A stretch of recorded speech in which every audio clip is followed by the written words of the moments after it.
This video shows how to buy shares of Scorpio Tankers Inc. by explaining the practical steps for the search term, how to buy shares of Scorpio Tankers Inc. Scorpio Tankers operates product tankers and is listed on NASDAQ under the ticker STNG. This is an educational guide and not financial advice.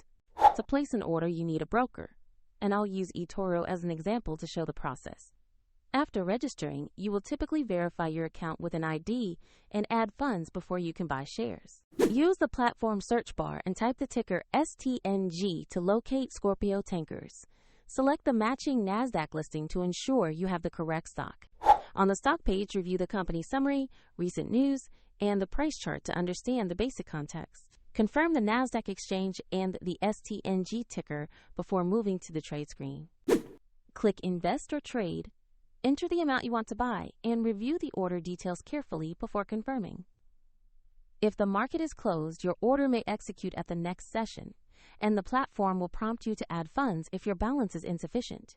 Once the order fills, the position will appear in your portfolio for tracking and management. A registration and reference link to eToro is available in the video description if you want to explore further.